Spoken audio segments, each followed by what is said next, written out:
Hi buddies, welcome to Vees Learning Path. இன்னைக்கு நம்ம did you and then have you க்கு என்ன வித்தியாசம் அப்படிங்கறத தான் இந்த வீடியோல நம்ம பார்க்க போறோம். Did you எங்க யூஸ் பண்ணனும், have you எங்க யூஸ் பண்ணனும், அதை எப்படி யூஸ் பண்ணனும் அப்படிங்கறத தான் இந்த வீடியோல நம்ம டீடைலா பார்க்க போறோம். ஒரு சென்டென்ஸ்ல நம்ம did you, have you நம்ம எப்படி யூஸ் பண்ணனும் அப்படிங்கறத இப்ப நம்ம ஃபர்ஸ்ட் பார்த்தறலாம். ஃபர்ஸ்ட் வந்து did you அப்படி நம்ம யூஸ் பண்ணி ஒரு சென்டென்ஸ் நம்ம மேக் பண்ணோம்னா இந்த did you க்கு அப்புறமா நம்ம verb யூஸ் பண்ணுவோம் இல்லையா, அந்த verb வந்து base verb அதாவது V1 verb தான் நம்ம கண்டிப்பா யூஸ் பண்ணனும். go. Did you go to school? இந்த சென்டென்ஸோட மீனிங் என்ன அப்படி பாத்தீங்கன்னா, நீ பள்ளிக்கு சென்றாயா, அதுதான் வந்து தமிழ்ல நம்ம கேட்போம் இல்லையா, அதுக்கு நம்ம did you go to school அப்படி நம்ம சொல்லுவோம். இந்த சென்டென்ஸே நம்ம have you அப்படி நம்ம யூஸ் பண்ணோம் அப்படின்னா நம்ம அதை எப்படி எழுதணும், இங்க நம்ம have you go to school னு நம்ம சொல்ல மாட்டோம். இந்த இடத்துல நம்ம verb வந்து என்ன யூஸ் பண்ணனும் அப்படின்னா, அதாவது V3 verb ஆன past participle தான் நம்ம யூஸ் பண்ணனும். இந்த have ஓட கண்டிப்பா past participle form மட்டும் தான் யூஸ் பண்ணனும். go ஓட past participle form என்னது, gone.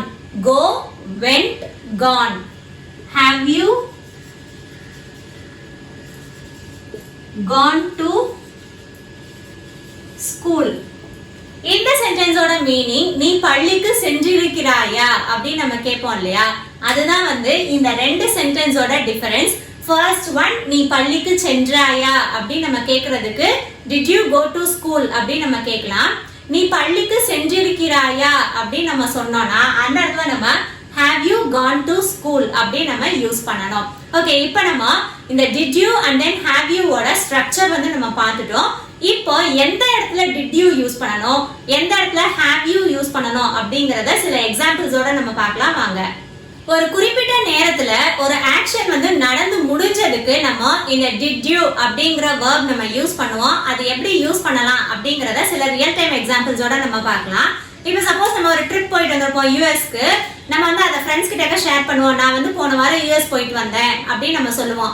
அதுக்கு சப்போஸ் உங்க ஃப்ரெண்ட் வந்து கேக்குறாங்க, நீ வந்து அங்க நியூயார்க் சிட்டியை நீ விசிட் பண்ணியா, நீ அங்க போனியா அப்படின்னு நம்ம கேக்குறதுக்கு நம்ம இந்த did you அப்படிங்கிற verb நம்ம யூஸ் பண்ணி ஒரு क्वेश्चन நம்ம கேட்கலாம். அது எப்படி கேக்குறாங்க அப்படிங்கறத இப்போ நம்ம பார்க்கலாம். Did you visit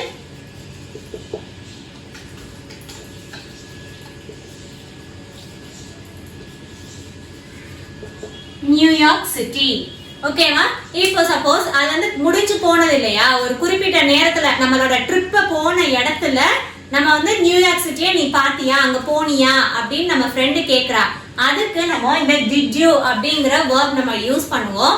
அதுவே சில ஃப்ரெண்ட்ஸ் எல்லாம் நம்ம உட்கார்ந்து பேசிட்டு இருப்போம், அப்ப வந்து ஒரு சிச்சுவேஷன்ல நான் வந்து இந்தியா போயிருக்கேன், நான் வந்து லண்டன் போயிருக்கேன், நீ வந்து நியூயார்க் விசிட் பண்ணிருக்கியா அப்படின்னு நம்ம கேட்பாங்க. அது வந்து ஆக்சுவலா வந்து ஒரு டைம் வந்து எதுவுமே வந்து ஸ்பெசிஃபிக்கா இருக்காது.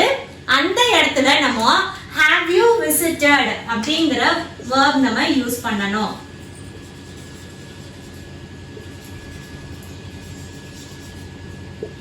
நம்ம ஏற்கனவே சொன்ன மாதிரி இங்க have வந்தது அப்படின்னா நம்ம இங்க past participle form தான் யூஸ் பண்ணனும். have you visited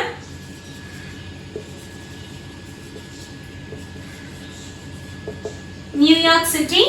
இந்த ரெண்டு சென்டென்ஸோட மீனிங் என்னன்னு பாத்தீங்கன்னா, did you visit New York city அப்படின்னா நீ நியூயார்க்கு சென்றாயா அப்படி நம்ம ஏற்கனவே நடந்து முடிஞ்ச, அதாவது ஒரு குறிப்பிட்ட நேரத்துல அவங்க ட்ரிப் போயிருந்த டைம்ல நீ வந்து நியூயார்க் சிட்டிக்கு சென்றாயா அப்படின்னு அவ ஃப்ரெண்ட் வந்து நம்ம கேக்குற மாதிரியா இருக்கு. அந்த டைம்ல நம்ம did you நம்ம யூஸ் பண்ணனும். நீ வந்து நியூயார்க் சிட்டிக்கு சென்றிருக்கிறாயா, நீ வந்து போயிருக்கியா அப்படின்னு நம்ம கேட்கும்போது அந்த இடத்துல நம்ம have you visited New York city. இப்போ ஒரு சிச்சுவேஷன்ல டைம் வந்து ஸ்பெசிஃபிக்கா இருக்காது, பட் அந்த ஆக்ஷன் வந்து ஸ்பெசிஃபிக்கா இருக்கும்.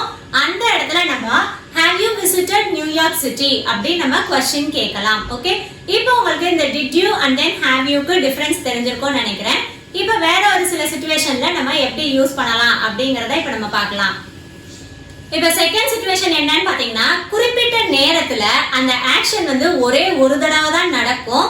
அப்போ நடக்கிற விஷயத்துக்கு நம்ம இந்த did you அப்படிங்கிற verb நம்ம யூஸ் பண்ணுவோம். அதுக்கு எக்ஸாம்பிள் இப்போ வந்து ரீசெண்டா இப்போ வந்து 2020 வேர்ல்ட் கப் நடந்துட்டு இருக்கு இல்லையா, அப்போ நம்ம வந்து எப்படி கேட்கலாம், did you watch the match between India and Pakistan அப்படி நம்ம கேட்கலாம். அந்த மேட்ச் வந்து நம்ம ஒரு தடவை தான் நடக்குது இல்லையா, சோ அந்த மேட்சை நீ பாத்தியா அப்படின்னு நம்ம கேட்கும்போது நம்ம அதுக்கு did you அப்படிங்கிற verb நம்ம யூஸ் பண்ணுவோம். Did you watch the match between India and Pakistan?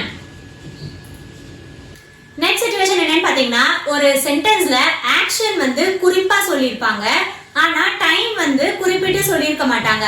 அந்த இடத்துல நம்ம did do யூஸ் பண்ணலாம், haveவும் நம்ம யூஸ் பண்ணலாம். அது எப்படி யூஸ் பண்ணணும்ங்கறத இப்ப நம்ம பார்க்கலாம். Did you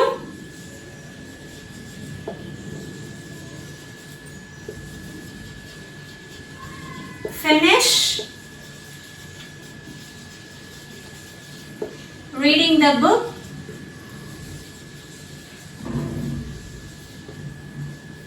நீ அந்த புக்கை ரீட் பண்ணி முடிச்சிட்டியா அப்படின்னு கேக்குறதுல நம்மளுக்கு இங்க ஆக்ஷன் வந்து ஸ்பெசிஃபிக்கா இருக்காது, அதாவது finish அப்படிங்கிறது ஸ்பெசிஃபிக்கா இருக்கு, பட் இங்க வந்து டைம் வந்து ஸ்பெசிஃபிக்கா இல்ல. அந்த இடத்துலயும் நம்ம did யூஸ் பண்ணலாம், அதே மாதிரி haveவும் நம்ம யூஸ் பண்ணலாம். have you, ஆனா இங்க verb வந்து நம்ம finished அப்படிங்கிற past participle நம்ம யூஸ் பண்ணணும். Have you finished reading the book?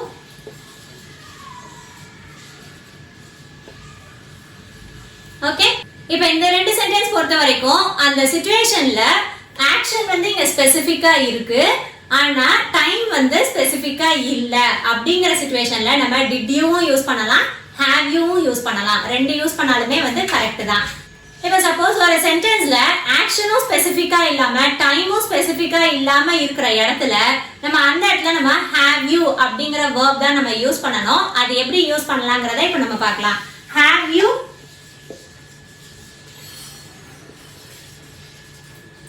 been to London? நீ லண்டனுக்கு சென்றிருக்கிறாயா அப்படின்னு கேட்போம் இல்லையா. இப்ப இந்த சென்டென்ஸ்ல ஆக்ஷனும் வந்து இங்க ஸ்பெசிஃபிக்கா இல்ல, டைமும் ஸ்பெசிஃபிக்கா இல்ல. அந்த இடத்துல நம்ம have you அப்படிங்கறது தான் நம்ம யூஸ் பண்ணணும். இப்ப இந்த சிச்சுவேஷன்ல டைம் வந்து ஸ்பெசிஃபிக்கா இல்லாம ஆக்ஷன் மட்டும் ஸ்பெசிஃபிக்கா இருந்தது. அந்த இடத்துல நம்ம did you and then have you நம்ம யூஸ் பண்ணோம். இதுல டைமும் ஸ்பெசிஃபிக்கா இல்ல, அது மாதிரி ஆக்ஷனும் ஸ்பெசிஃபிக்கா இல்ல. அந்த இடத்துல நம்ம have you அப்படின்னு யூஸ் பண்ணோம். சப்போஸ் டைமும் ஸ்பெசிஃபிக்கா இருந்து ஆக்ஷனும் ஸ்பெசிஃபிக்கா இருந்ததுன்னா அந்த சென்டென்ஸ்ல நம்ம did you அப்படிங்கிற verb தான் யூஸ் பண்ணணும். அதுக்கு example, did you play the guitar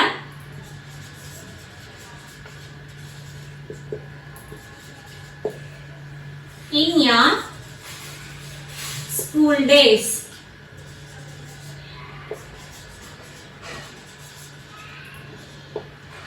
நீ ஸ்கூல்ல படிக்கும்போது கிட்டார் ப்ளே பண்ணிருக்கியா அப்படின்னு நம்ம கேக்குறோம் இல்லையா. சோ இதுல ஆக்ஷன், அதாவது ப்ளேங்கிறது ஆக்ஷன் வேர்ட், அதுவும் இங்க ஸ்பெசிஃபிக்கா இருக்கு. அது மாதிரி டைமும் வந்து இங்க ஸ்பெசிஃபிக்கா இருக்கு. இன் அவர் ஸ்கூல் டேஸ் இங்க கொடுத்துருக்காங்க இல்லையா. சோ இதுதான் வந்து டைம் வந்து இங்க ஸ்பெசிஃபிக்கா இருக்கு. சோ ரெண்டுமே ஸ்பெசிஃபிக்கா இருந்தது அப்படின்னா அந்த இடத்துல நம்ம did you அப்படிங்கிற verb தான் நம்ம யூஸ் பண்ணணும். இப்போ ஒரு சிச்சுவேஷன்ல டைமும் ஸ்பெசிஃபிக்கா இருந்து ஆக்ஷனும் ஸ்பெசிஃபிக்கா இருந்ததுன்னா அந்த இடத்துல நம்ம did you யூஸ் பண்ணணும். சப்போஸ் டைமும் ஸ்பெசிஃபிக்கா இல்ல, அது மாதிரி ஆக்ஷனும் ஸ்பெசிஃபிக்கா இல்ல அப்படின்னா அந்த இடத்துல நம்ம have you யூஸ் பண்ணணும். சப்போஸ் டைமும் வந்து ஸ்பெசிஃபிக்கா இல்லாம ஆக்ஷன் மட்டும் ஸ்பெசிஃபிக்கா இருந்ததுன்னா அந்த இடத்துல நம்ம did you யூஸ் பண்ணலாம், haveவும் நம்ம யூஸ் பண்ணலாம். இதுதான் வந்து இந்த did you and then have you குரிய வித்தியாசம். சோ உங்களுக்கு இந்த வீடியோ உங்களுக்கு நல்லாவே புரிஞ்சிருக்கும்னு நினைக்கிறேன். உங்களுக்கு இந்த வீடியோ பிடிச்சிருந்ததுன்னா என்னோட வீடியோவை நீங்க லைக் பண்ணுங்க, கமெண்ட் பண்ணுங்க, உங்க ஃப்ரெண்ட்ஸோட ஷேர் பண்ணுங்க. மறக்காம நம்ம சேனலை சப்ஸ்கிரைப் பண்ணுங்க. தேங்க்ஸ் ஃபார் வாட்சிங் அண்ட் கீப் லேர்னிங்.